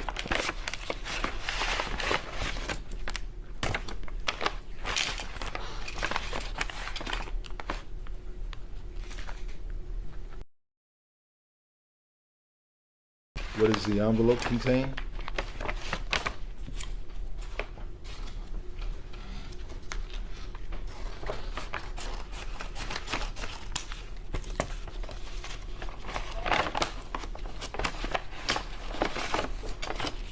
The round taken out of the chamber. Okay. The outer envelope we're going to call 185B. It's the outer envelope. Then 185C will be the round from the out of the chamber. Or better yet, 185B1 will be the round taken out of the chamber.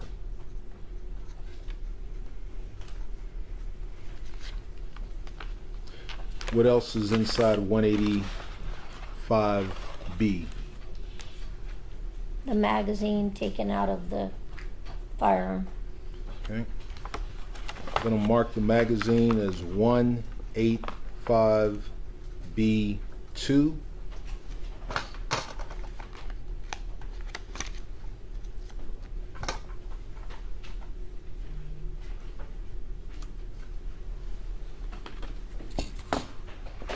What else is inside 185B? The rounds taken out of the magazine.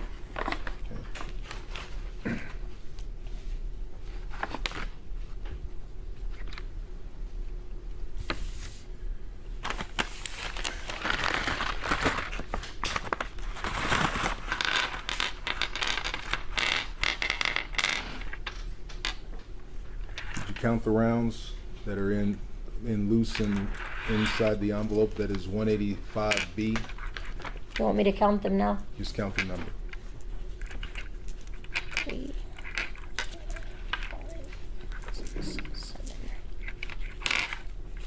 8, 9, 10, 11. Count 11 rounds. Let me make sure. Just put them in the bag one by one.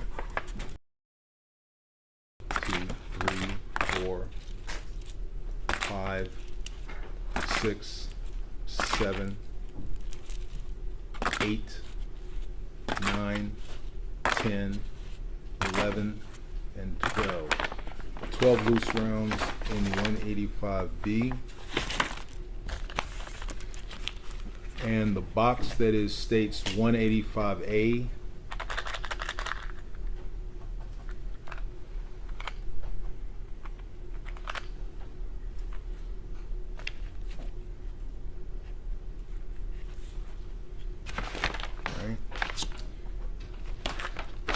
States 185A.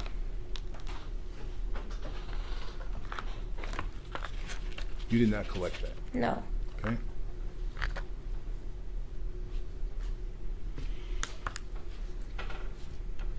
So we have 185B that has 185B1, 185B2, and 185A from a subsequent search. It has a date. What date do you see on the back of 185A? I don't see a date. On the back.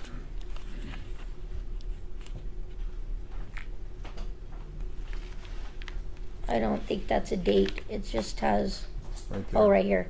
9/11 of 23. Okay.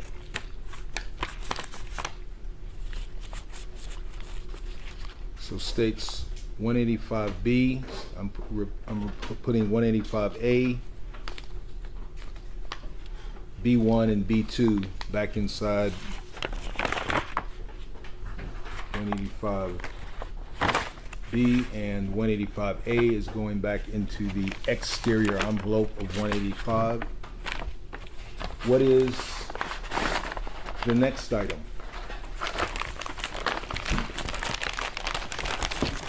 The firearm, Okay. And how do you know it's the firearm you collected? because it has my initials on it, and badge number. I'm gonna mark this packaging as 185D.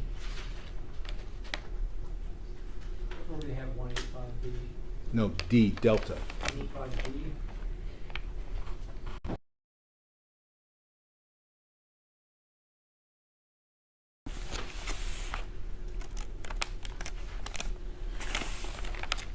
If you would open up the firearm.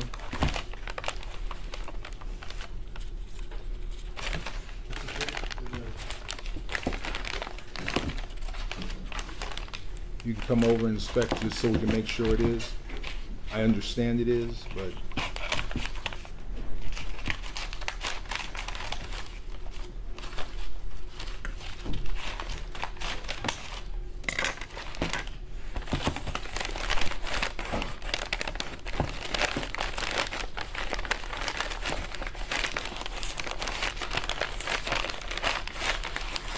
Yeah, I see the, okay.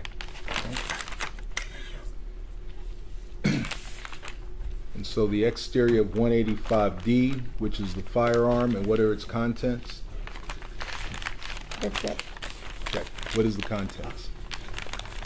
Contents, what is this? This is the firearm collected. Okay. And that would be the firearm you collected from Officer Villalobos on June 23rd, 2023. Yes, sir. Okay.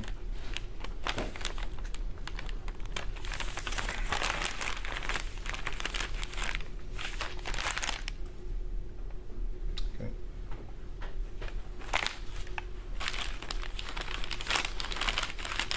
Okay. Can you place it back into its bag?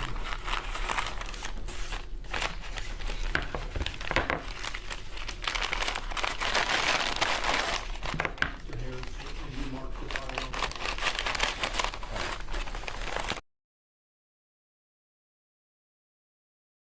The firearm is 185D1 Delta 1.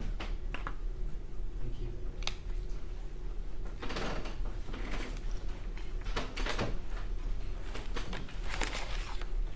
Put it there. Can you point that gun in a different direction? I mean, that's just, Apologies. gun safety rule number one. Yes. Apologies. Might need some extra tape on that. All right, I think that's sealed.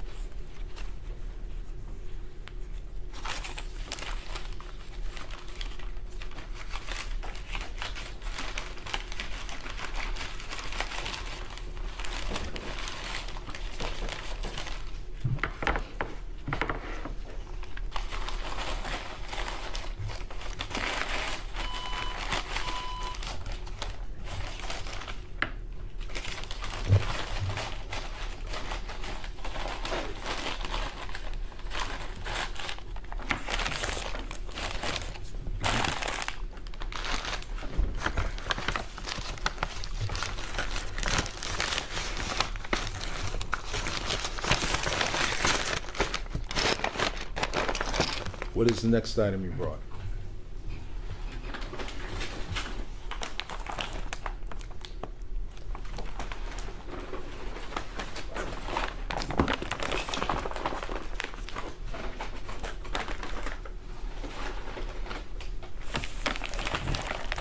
E2 that was collected from Sergeant Flores. Okay. Well, and so, how do you know it's what you collected from Sergeant Flores? My initials and badge number are right here. Okay. We will mark this package as 186 on the exterior packaging. All right. If you would open 1F6 for identification.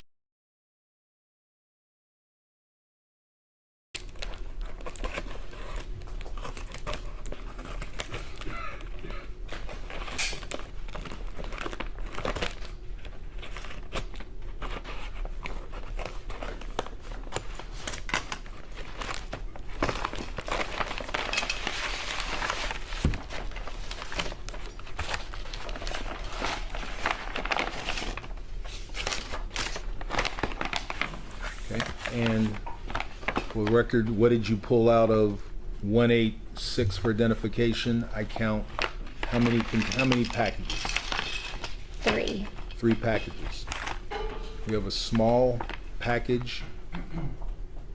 And what is that date written on the package? Can you tell that date? I can see 9/11 looks like 23. Okay, so that would be something from a subsequent search. I'm gonna mark that as the small package as 186A.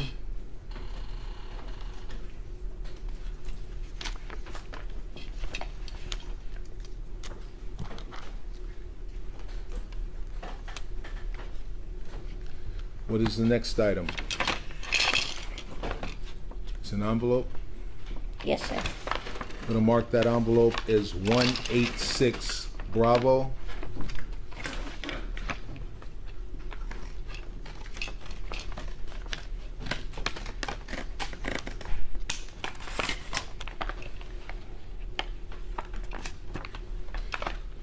What's inside 186 Bravo?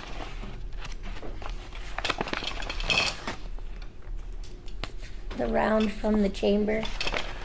We'll mark that as 186 Bravo 1.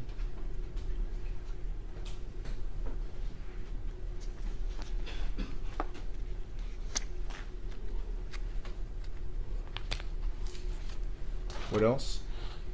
The magazine. 186 Bravo 2.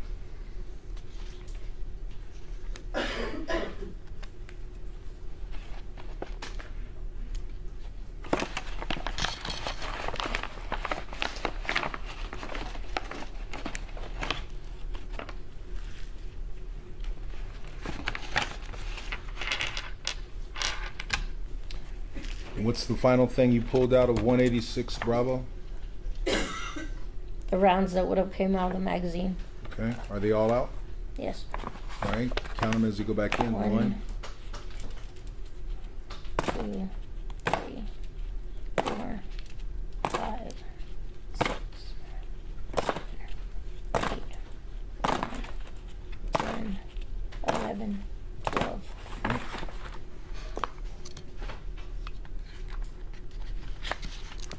And was that 12 for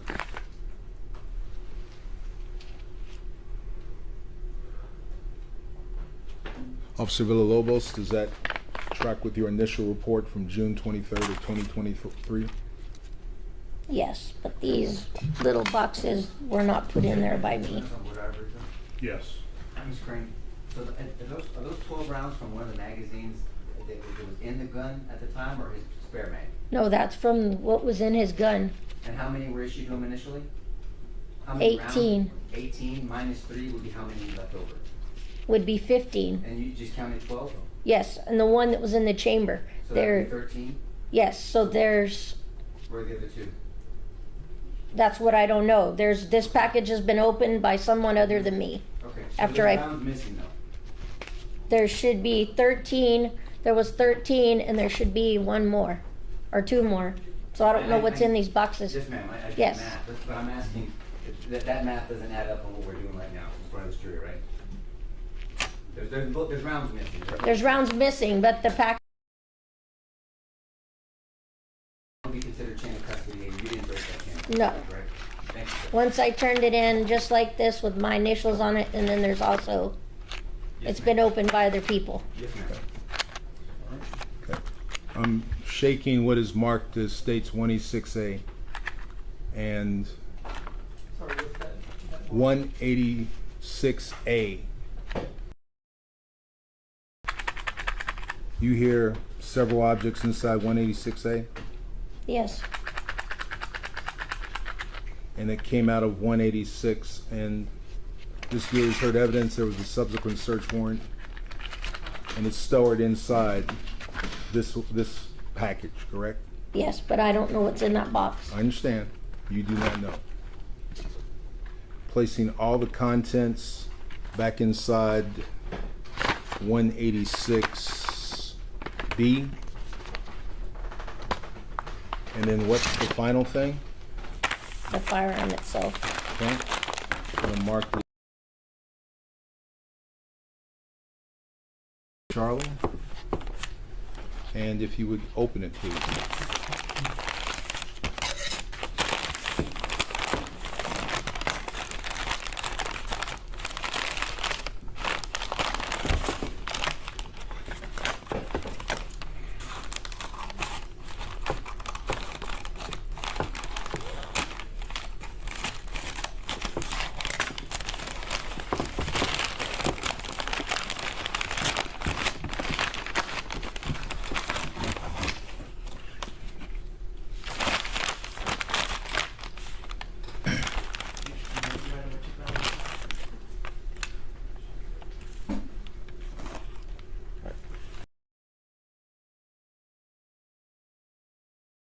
The firearm is 185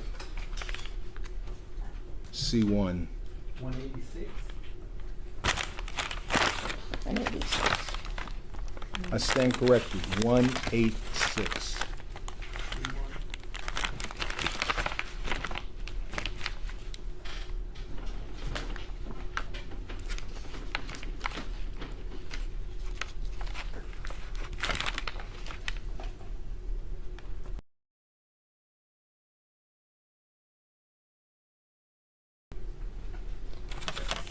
Place it back in the bag.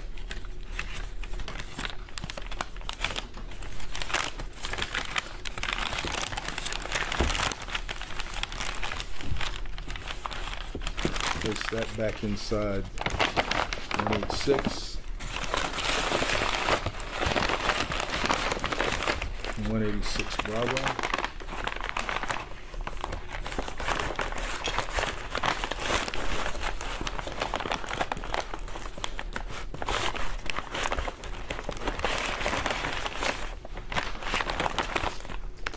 And what is the final package? My E3, Okay. And what is your E3?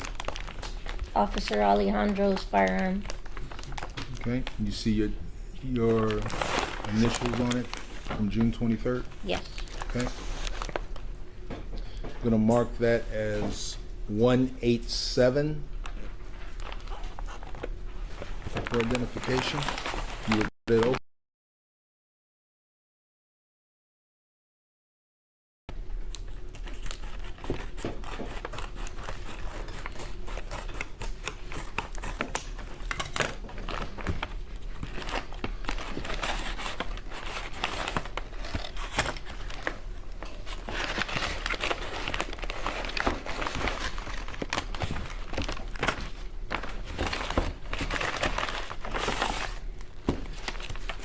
Okay.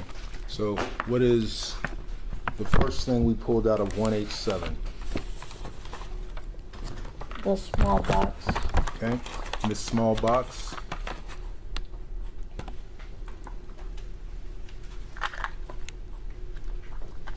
As I shake it, do you hear multiple objects inside? Yes, sir. And what is the date on the small box, which will be marked 187A or Alpha? 9/11 of 23. Is that the same date that you saw on the small box that was inside 186 and 185? Do Yes, you sir. remember it?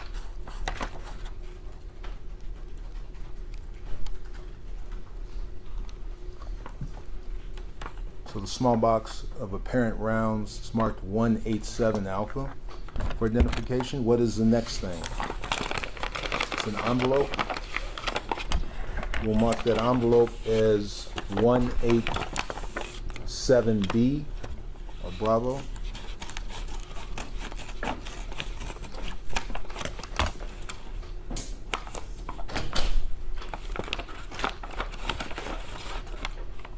Out of 187B, you pulled what? The round from the chamber. We'll mark that as 1B1.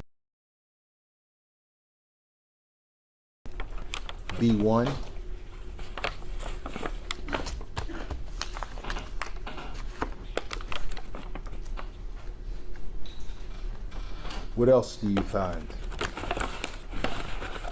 The magazine. We'll mark the magazine as 187B2.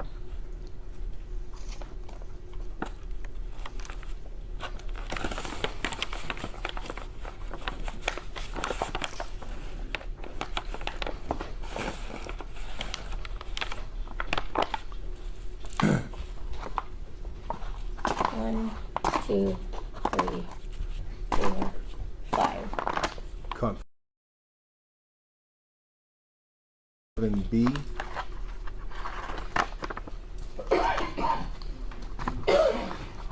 All the contents have been placed back inside 187B. And what remains?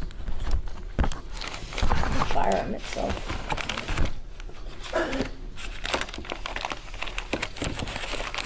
On that outer packaging, I'll mark that as 187C.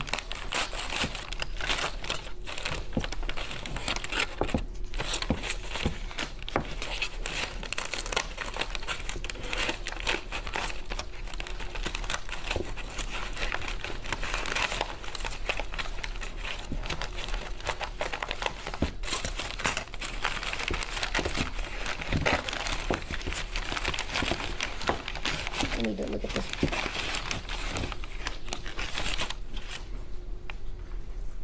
Hold on, he needs to check. Okay, and this is the firearm, Yes, sir. and we will mark it as 187 Charlie 1.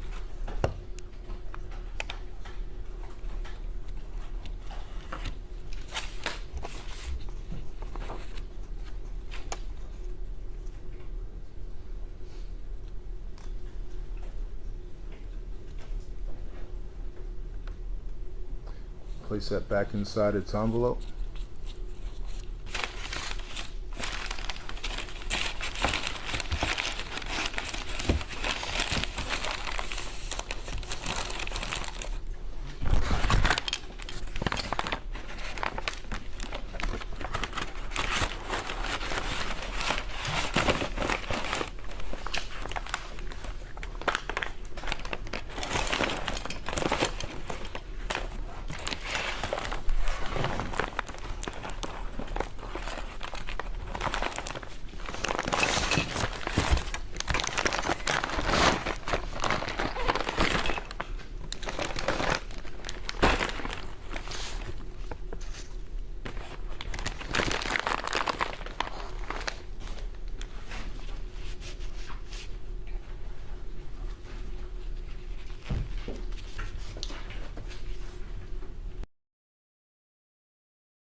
Go for 185, and I'll sub parts 186, 187, and I'll sub parts into evidence, tendered all to defense for inspection.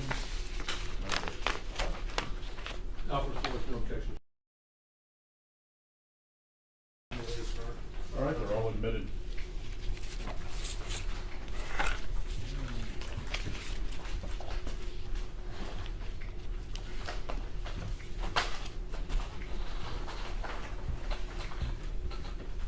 CSI Crane, aside from participating, from collecting the weapons on June 23rd and bringing them here to court today, did you have anything else to do with this matter? No, sir. I have no further questions, Your Honor. I pass the witness. All right, and with that, members of the jury, at 6 o'clock, 6:01 actually, we'll go ahead and break for the day. Tomorrow will be here no later than 10:45 in the morning. We'll get you on 10:45, go through the rest of the day. All right, you have a good evening. See you tomorrow. All right, so jury.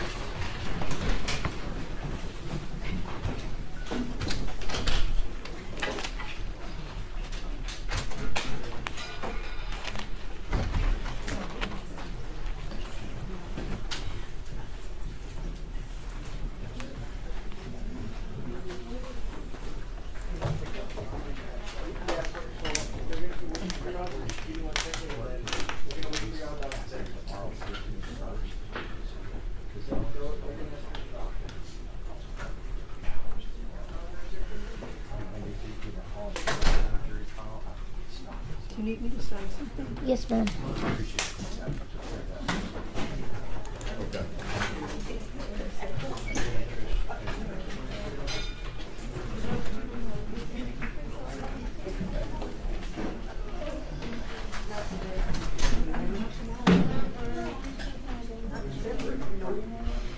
guess what I need is, The numbers.